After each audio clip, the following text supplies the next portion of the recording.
Hello and welcome to the third episode of The Great Debate, a 10-part webinar series where two guests debate whether a cybersecurity topic should be the top priority right now.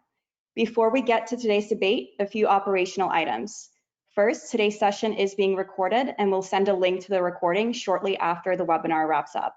Next, there are several opportunities for today's guests to cover audience questions. You can add your question using either the chat or the question panel within GoToWebinar. You'll also notice a poll appear right now asking you whether you're in favor or opposed to this statement. Threat hunting is the #1 cybersecurity priority right now. We'll tally the results and we'll ask again at the end to see if either of our guests change your mind about the topic. Finally, we'll be making a $500 donation to each of today's speakers to a charity of their choice. And with that, I'm going to share the poll results and hand it over to our moderator, Axonius CMO, Nathan Burke, to get started. All right, so we are 67% opposed, 33% in favor. All right, so we'll check back in after this to see if we've changed some minds here. So great, thanks Anna. Today's topic is right here. Should threat hunting be the #1 priority right now? And our first guest who is taking the in favor position is Sami Sabri. He is a technical leader for Middle East, Turkey, and Africa at BlackBerry Cylance. He's an award-winning information security executive and an industry authoritative figure with over 14 years of substantial information security experience. He was named one of the region's leading technical decision makers. Welcome, and please, can you tell our audience about the charity that you are supporting? So I have selected the World Food Program, which helps conquer hunger worldwide. I firmly believe that every creature on this planet deserves the basics and the basic needs to survive. Air, food, water, and shelter. And the World Food Program addresses hunger and promotes food security worldwide, regardless of location, regardless of color, regardless of race or gender. Okay, perfect. Thank you again for joining us today, Sami. And taking the opposing position on threat hunting today is Danny Jenkins. Danny is a technical guru with deep understanding of corporate IT and cybersecurity. He's got an entrepreneurial background and 2 decades of experience in building and securing corporate networks.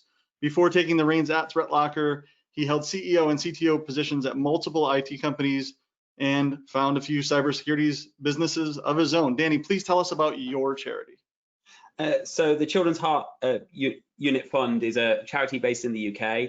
It was very close to my wife's heart. They've been very helpful and very caring for a member of her family who's a 2-year-old who's gone through a heart transplant over the last year and is still currently under their care. All right, excellent. Thanks for joining us today, Danny. And now, today's topic is threat hunting. We thought before we hand it over and take off the gloves in this debate, we're going to give a little bit of context on the topic. So let me hand it over to Noah Simon, who's the Director of Product Marketing here at Axonius, to give a little context on threat hunting. All right, thank you, Nate. So threat hunting is the process of looking for active threats in your environment. Many think of threat hunting as incident response before there's an actual incident, or as a practice of testing security hypotheses. Some organizations treat threat hunting as a type of penetration test with the emphasis on looking for active but unfound threats, rather than areas of possible exploitation for hackers. Threat hunting is not a replacement for threat detection and incident response. Instead, threat hunting aims to augment and improve those functions.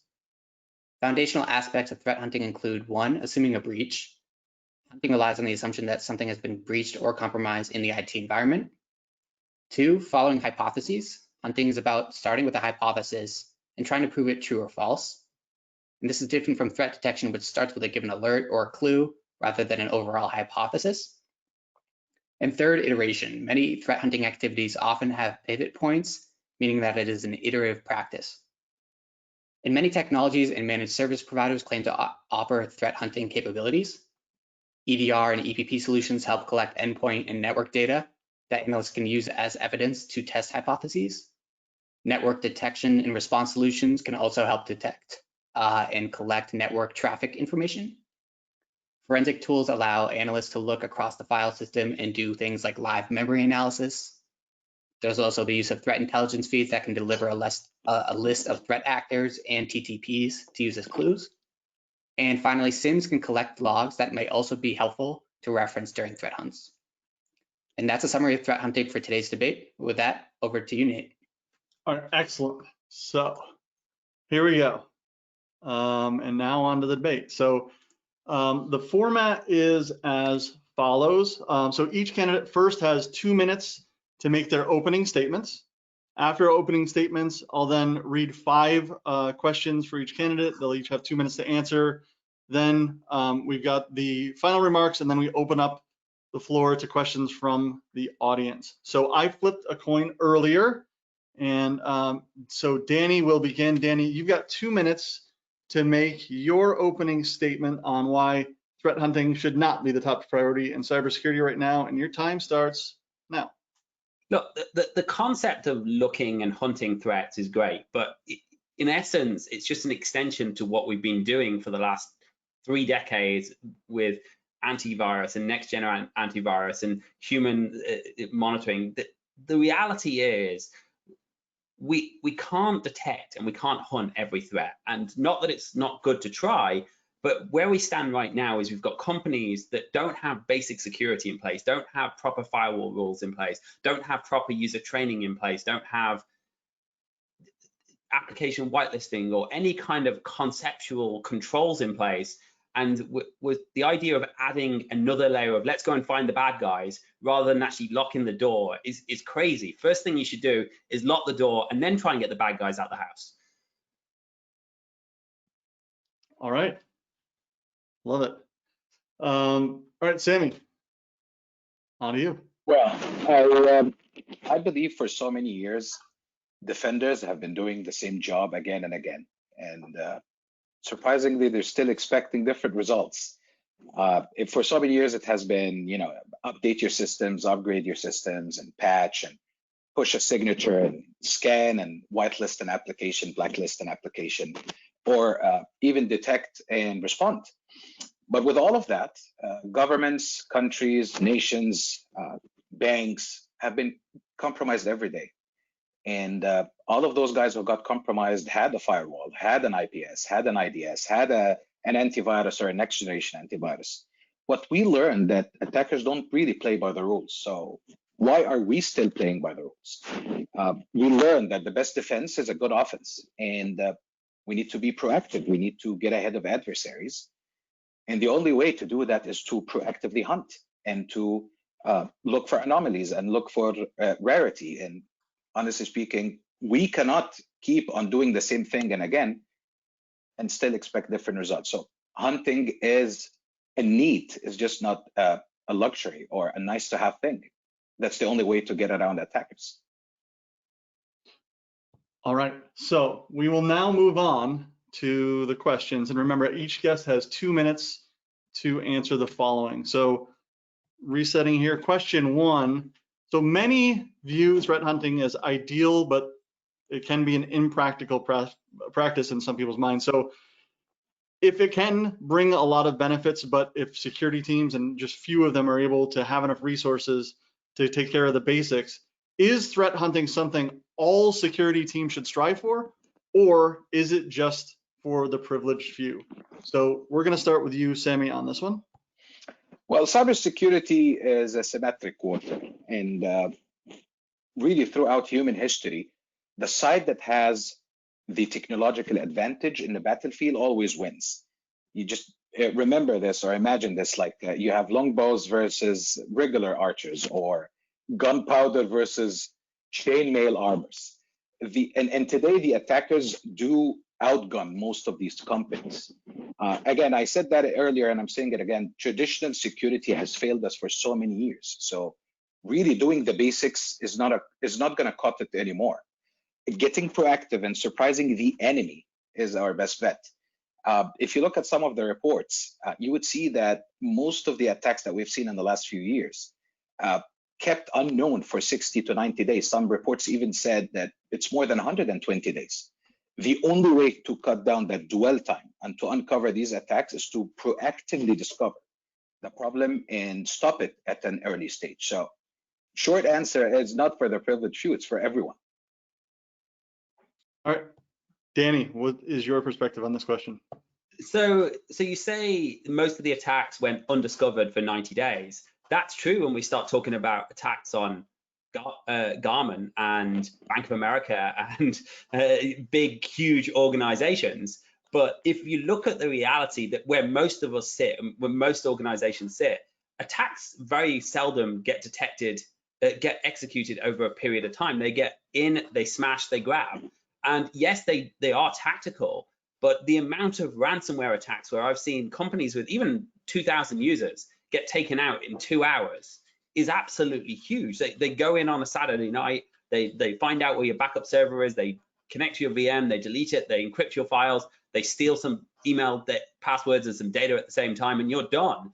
So the reality is, if you think that everyone's sitting around, they're not. A 2 terabyte hard drive on a solid state disk doesn't take 30 seconds to encrypt sometimes. So if you can believe that a threat hunt is, if your guys can run that fast, great. If you've got a team and you've got a really good team who can respond faster than somebody can encrypt a 2 terabyte solid state drive, great. But if not, before you go and put that team in place, and I say before, great, we should strive for it. And you mentioned whoever's got the biggest guns wins. But guess what? There's no point in buying a nuclear weapon if you don't have a pistol to shoot the guy that's standing next to you who's trying to attack you. So being outgunned is not the answer if you're buying this big, huge gun when you haven't dealt with the immediate threat, which is, for most businesses, these attacks are happening from someone opening an email attachment, something executing, and it happens very, very quick. And I've seen big companies, well, medium-sized companies, the 2,000-seat companies get attacked in a matter of hours. I've looked at the logs, and that's the majority of attacks we're seeing. We're not seeing most cyber attacks that don't make the news, and most cyber attacks aren't Bank of America or Equifax or big companies like that. All right, that's time. Okay, on to question 2. So just as in real life, not all hunts are successful. Some threat hunting efforts will not reveal any malicious activity. And so are the time and resources expended on unsuccessful hunts just part of the game, or is it a risk for security teams that need to allocate resources as efficiently as possible? So this one is Danny. So if we're talking just about threat hunting, it is part of the game, and threat hunting is the cool part of cybersecurity. Most developers start college wanting to program games, computer games, and they end up creating business systems that talk to databases and present UI. And when you think about, I want to career in cybersecurity, what is more exciting than threat hunting? The reality is, exciting doesn't return business value. Unfortunately, if you are in the luxury of having all of the corporate defenses and you do have the resources to spend on threat hunting, it is part of the game. You're going to lose, you're going to waste some man hours, and that's just the way it's going to be. All right, Sammy, your turn. Yeah. For me, hunting is really a mindset, and it's a way of survival. And the more you hunt, the more you learn. So if you look at that perspective, I don't think any hunting exercise or any hunt would be unsuccessful. We mentioned this earlier, just in science, we have a hypothesis, and then we test that hypothesis. If the result is null, that doesn't mean the experiment has failed. Hunting works the same way. If we start with the hypothesis that this where the attacker would have been, or this what he has done, or this is where the attacker could have done a 1, 2, 3, 4, 5 level of activities. If we did not end up finding an attacker over there, or if we didn't uncover the adversary, that doesn't mean we failed. That means we move forward and we hunt for something else. The goal here is to hunt and not always find. We're living in a pandemic time. So many companies are looking for a fix to the COVID-19 situation. One of them might be successful. Does that mean every other company failed? In my humble opinion, no. We learn a lot about the problems around medicine, around reactions, and a lot of those things while we are searching and hunting for a fix. Again, going back to what Danny mentioned, I believe that threat hunting is a critical component in your cybersecurity arsenal. If one other component fixed today's problem or fixed the problem without the need to hunt on that specific case, that doesn't mean I failed in everything else, or that doesn't mean that hunting is not useful or successful. It is a critical component of your overall cybersecurity arsenal. No losers. The idea is to hunt and not always find. All right, so on to question 3. I really like this question. We use it for every episode. And so here's the idea. So as a CISO, or if you're advising a CISO, if you were given an additional headcount and $1 million dedicated to threat hunting, where would you start? What would you do to prioritize instead if you're against it? And what would you specifically do if this is something you're saying that, yes, I am in favor of it? So really trying to get to the specifics here with, if you had a headcount and $1 million, where do you start? If you're pro threat hunting, what do you do? If you're anti-threat hunting, what would you prioritize instead? So this one is Sammy first. Excellent. So in my opinion, hunting is a capability. It's not really a technology. And with that in mind, you can work with more junior people, but they really need to have the right mindset, and they need to have the investigative curiosity. Just getting people to review logs and not thinking creatively, you're honestly wasting your $1 million. And again, as much as I believe in threat hunting, there's no solution on its own. Like, it comes out in the morning and, okay, this is the solution, you plug and play and you're set for life, set it and forget it. So it's really a process. It's people, it's technology. And for that, if I'm giving my advice on how to start, I would spend a good amount of that money on a good tool, a tool that would help me fix a lot of problems, probably using modern technologies, artificial intelligence, and different applied arts of AI and machine learning to help me with problems related to speed, to problems related to automation, and invest a good portion of that money into my analysts, into their education, into their program. We need to build a capability and not just acquire technology. It's different components where I think that money would fit in. So you need the right resources, even if they were younger people with a creative mindset, a tool that would help me with speed problems, automation problems, and education on how to use the best out of everything we mentioned. All right, Danny, over to you. So being as though we're saying $1 million, we're assuming this is not a small company. But if we're taking all things equal and we're saying that's our budget to security, then I would say, first of all, I mean, threat hunting is part of security, but I would be spending not $1 million on that. I'd be putting a small portion of it using smart products, utilizing services where you can rather than hiring big teams, and then divert the rest of the money to actually stopping the attacks in the first place. You brought up COVID-19, and great, they're failing and they're learning from their failures, and that's very, very important. But wouldn't it have been better if we locked the door in the first place and we didn't have COVID-19 and we didn't have to fight for a cure and a treatment? And that's the same with cybersecurity. How about we actually start locking things down properly? How about we start shutting down firewalls, shutting down applications that aren't allowed to run, restricting what applications can do, restricting what users can do, and taking common sense approaches to security rather than just saying, oh, we'll let the bad guys in and then we're going to go and try and find them afterwards. It's not a game of Hunger Games. The reality is we should divert resources to the most effective way. And while threat hunting is part of security, you certainly shouldn't be prioritizing it. It can stop things because our antivirus didn't, and our EDR didn't, and our other detection technologies didn't, because essentially it's another layer of detection. Yes, it's a human layer, but it's in that we're involving humans and not just computers, but it's still another layer of looking for trends or threats. The problem when you look for trends or threats is you're looking for what is a known trend or what is an anomaly. But quite often, what is the difference between something like Dropbox, which takes your data and replicates it to the internet, and a piece of malware that does the exact same thing?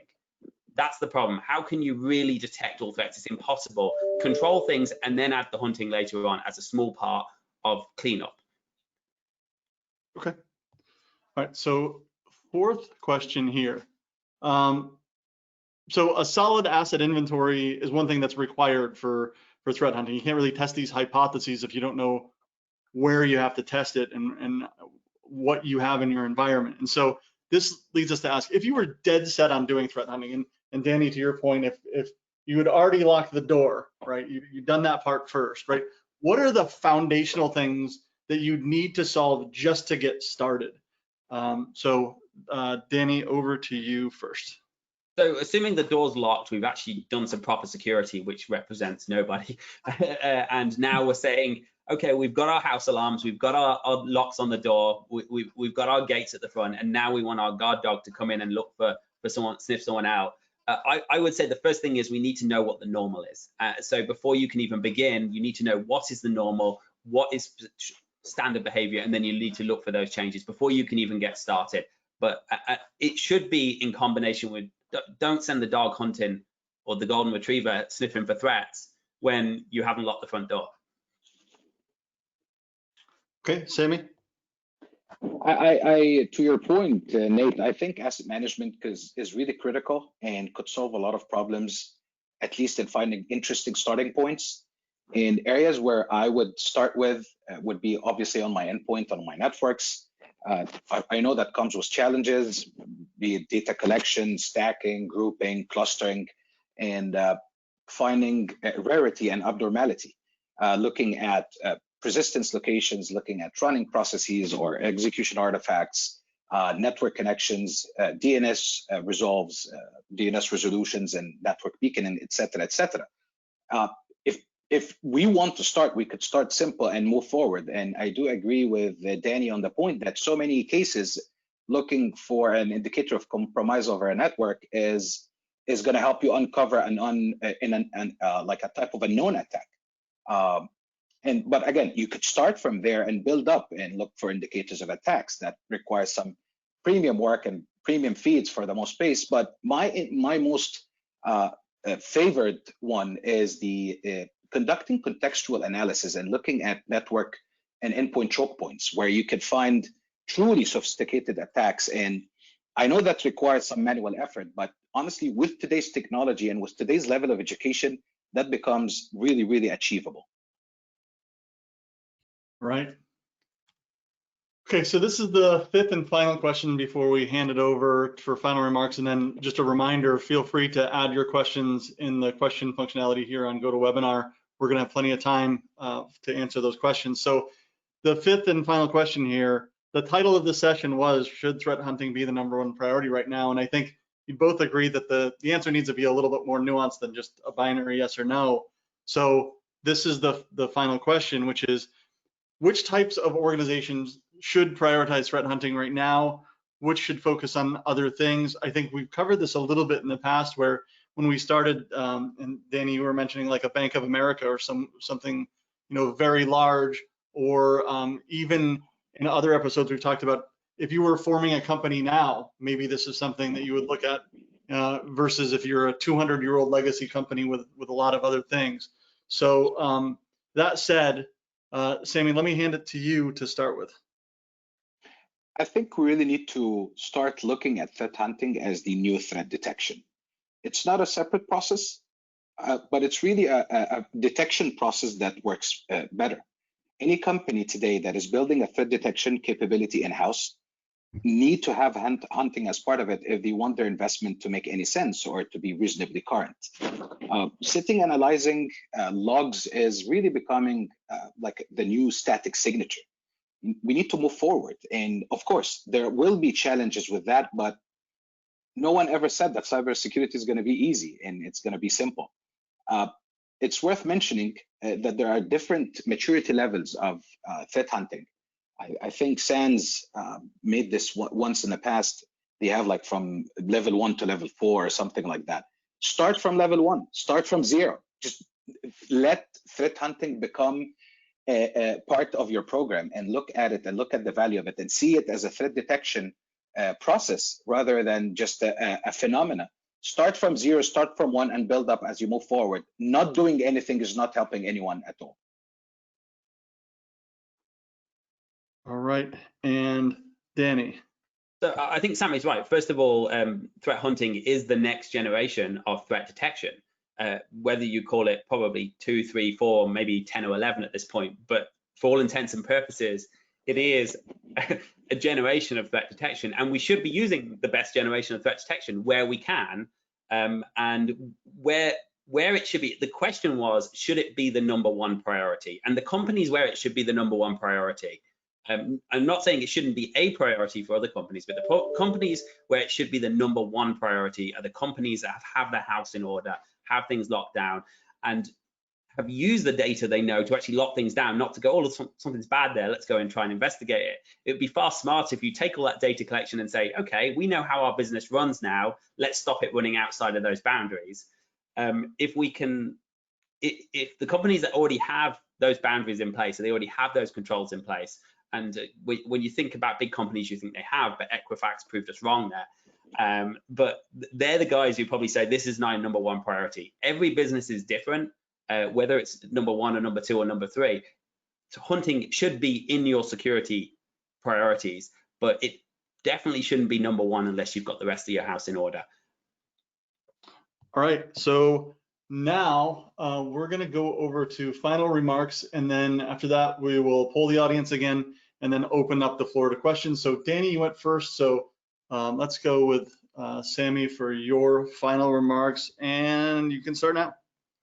Well, again, traditional security is failing, and I believe it's time for a change.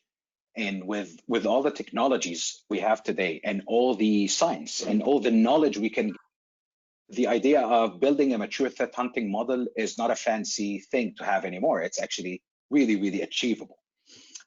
Attackers don't play by the rules. We shouldn't, and we shouldn't just follow the idea of playing the rules and doing the right thing, or believing that what we have been doing for so many years is the right thing. Attackers don't play by the rules. Why should we? We need to be proactive. We need to get ahead of adversaries. And the only way, in my opinion, to do that is to hunt. All right. And let me click over here. Danny, your final remarks. I think Sammy's right. Attackers don't play by the rules, and hunting offers us a little bit more of an edge over the previous generation of threat detection. But it offers, if we were to take those same resources and that same knowledge and that same technologies that are available now, and there's lots of technologies available, and we were actually to implement physical controls, we were to put simple solutions in place that are actually going to stop the attackers rather than trying to remove them once they're in, that would be far more effective. Hunting should be there, but if you're hunting an attacker, if you're restoring from a backup, if you're removing someone from your network, have no doubt you failed at your job as a cybersecurity professional. If you're a CISO and you're having to remove people from your network, you failed because they're already in your network. So take the logical steps, put controls in place, lock down your firewalls, implement application whitelisting, stop restrict elevation of applications, and stop users doing things they shouldn't do. And those controls are going to stop people getting in. And then when they do get in, if they do get in, it's going to limit the amount of damage and the amount of data they can do. And then once you've got all those boxes checked, add some extra stuff in there. Put the 10th or 11th generation of threat detection and go to bed and sleep at night. But all right, great. So with that said, let's do the poll again. Anna, do you want to? There we go. Yes, so the poll is currently on your screens. As a reminder, 33% of the audience was in favor of this statement, and 67 were opposed when we ran this poll the first time. And here are the results.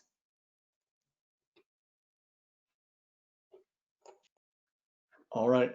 we changed them up by 1%. There we go. All of this for 1%. Well, Yeah. it's all of the 1% that makes the difference. Yeah. All right, great. So now let's hand it over to Noah for questions. And for every question that we go through, our guests will have 1 minute to answer them. Great, thank you both. So this first question, I think, is applicable for both you, Danny and Sammy. Is threat hunting a perfect example as a process that is better served as a contracted service where you benefit from an outside perspective, or should threat hunting remain as an in-house capability? All right, so let's start with Danny. So I think there is a huge part of threat hunting where an outside service is going to help you, and it's going to take away, it's going to give you that level 1, level 2, depending on how you define the levels, level of threat hunting, where you can look for the known threats that are industry-wide or global threats. So you can look, oh, there's something in my scheduled tasks, or there's something that's going to affect everybody. Where I don't think it's going to help you, and where it's going to be limited, is the very specific stuff to your business. You know your business as a cybersecurity professional better than anybody else. You know, should this be on your server? Should this be running on your endpoints? And by having an inside, if you've got the resources, you're going to have someone more specialized, but you can also take a lot of the heavy lifting by outsourcing it either to tools or to services. Okay, Sammy? I think, of course, the ideal scenario is to build this capability in-house. And because, again, you should be knowing your systems more than anyone else and know the normal and abnormal of that. But we talk about this all the time. I know that not so many people would end up investing in in-house resources to deliver that. And some people might believe that, sharing the risk with someone else who has the better knowledge, the better skills, the better tools could do that. So if I would have to choose a side, I probably would be in favor of managed threat hunting and managed detection response with all the different applied arts of that name. But of course, the ideal scenario is to build this in-house. If you cannot, or if it's not something that you're planning to do for a long time, then get it outsourced to a trusted partner, evaluate them, look at their SLAs, look at their agreements, and take it from there. Okay. And test them. Awesome.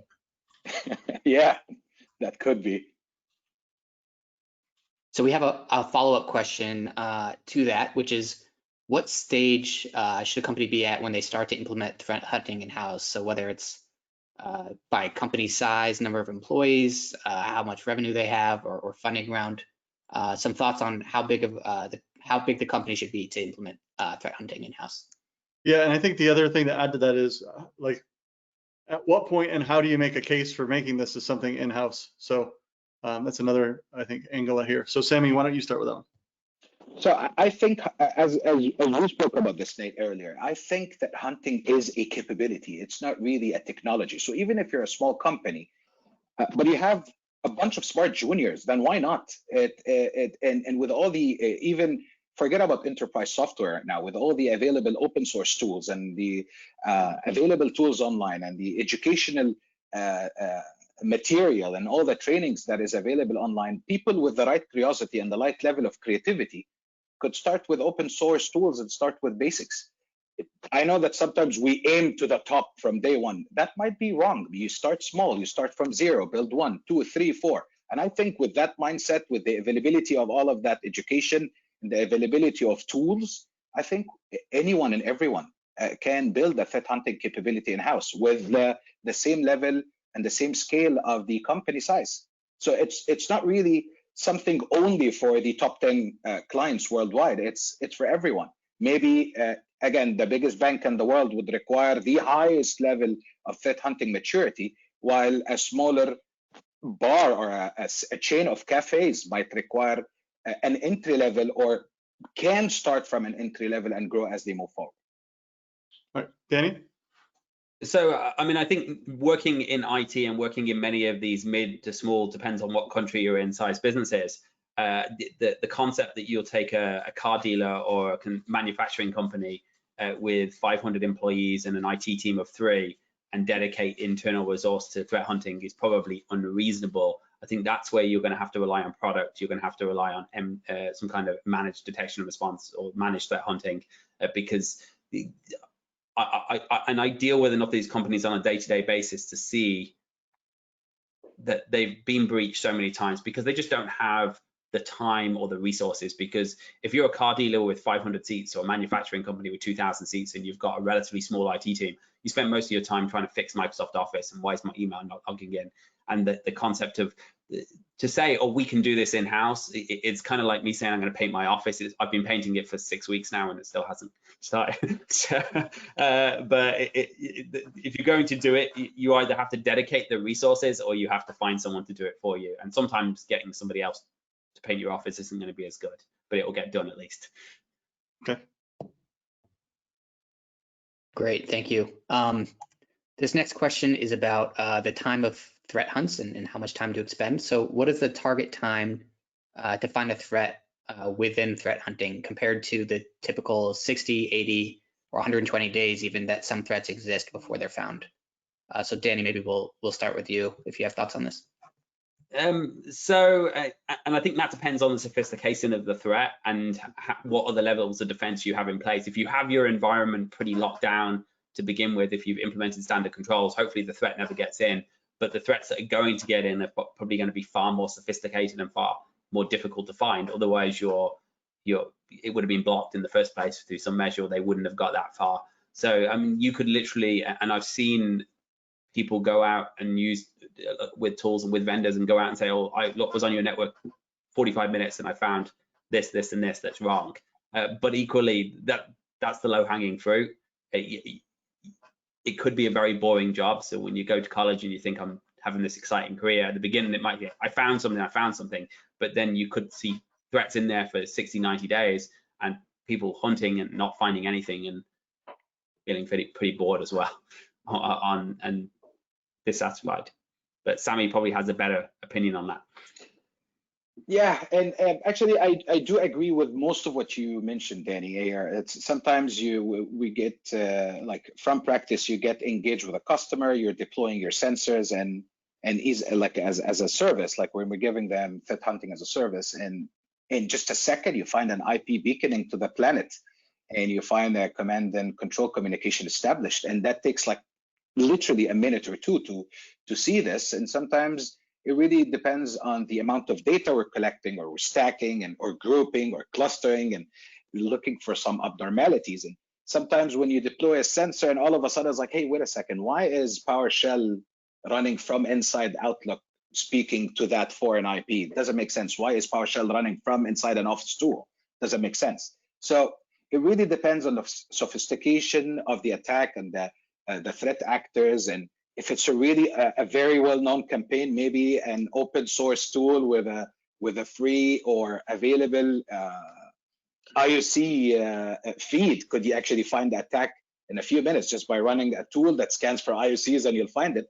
But that's not really, in my opinion, that's not really hunting. This is more of searching. I have something that I'm searching for, and that could be as easy as simple as scanning for IOCs or scanning for an indicator of attack. But it gets more complicated the more sophisticated the attack type and the more sophisticated the threat actor. So honestly, there's no time. Sometimes it takes a minute. Sometimes we hear about nation state actors that were only discovered after 2 years of being persistent somewhere. You know what I mean? But it goes down to, if you don't do anything, you'll never find anything, whether it's a minute or a year.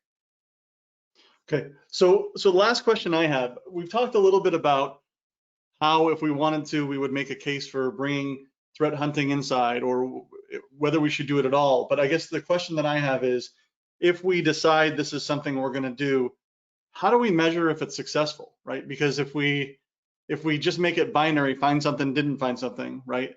As Sammy, you had mentioned earlier, there's something to be said for the value of what you learn as you do it, rather than just saying, well, we didn't find anything, right? So I guess my question for both of you as the final question here is, how would you even put a metric together, or some kind of OKR or anything around whether or not this is successful, whether or not this is bringing value, and how would you try to quantify that?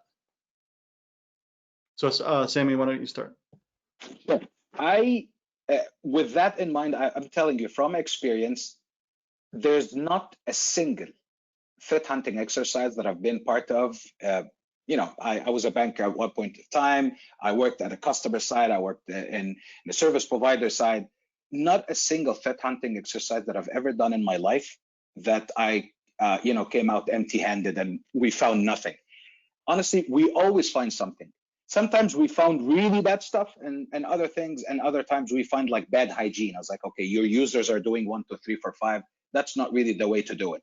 Or you have 1, 2, 3, 4, 5 in your environment that doesn't look good. Or you're maybe using this bad software, or you're maybe using that bad application, or you know what I mean? So I have not been into a single threat hunting engagement and we came out saying, oh, we found absolutely nothing. Good luck, God bless you guys. There's nothing to be done here. That never happened.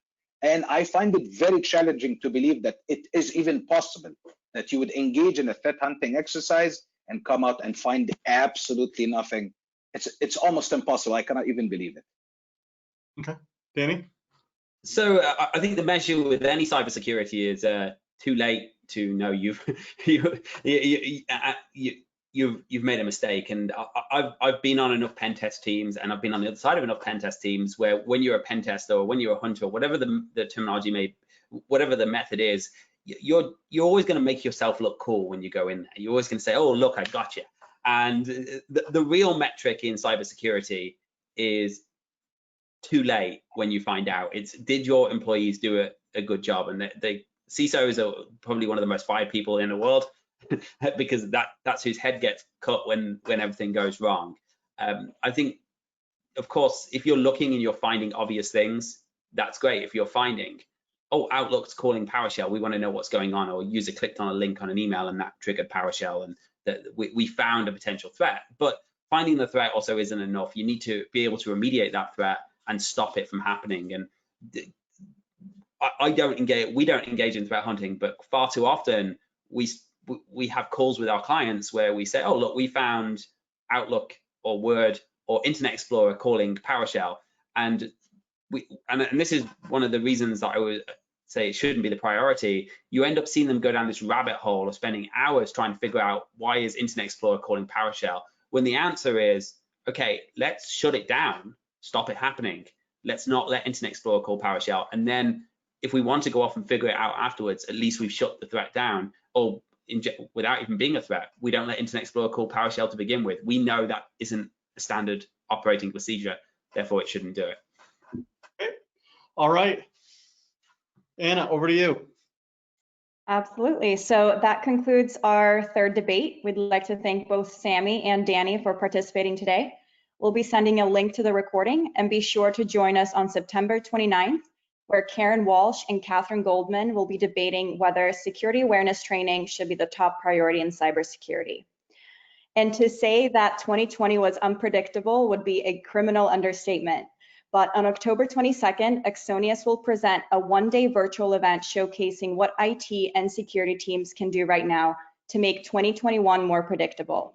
Registration will open soon. In the meantime, you can sign up by going to the link I sent in the chat to get on our exclusive First to Know list. This series is sponsored by Axonius, the cybersecurity asset management company that gives customers a comprehensive asset inventory, uncovers security gaps, and automatically validates and enforces policies. To try Axonius free for 30 days or to get a demo, go to axonius.com. Finally, we're excited to be making a donation to the Children's Heart Unit Fund on behalf of Danny Jenkins, and a donation to the World Food Program on behalf of Sammy Sabry. Thank you all for joining, and we'll look forward to seeing you soon. Thanks so much, guys. Thank you. Thank you.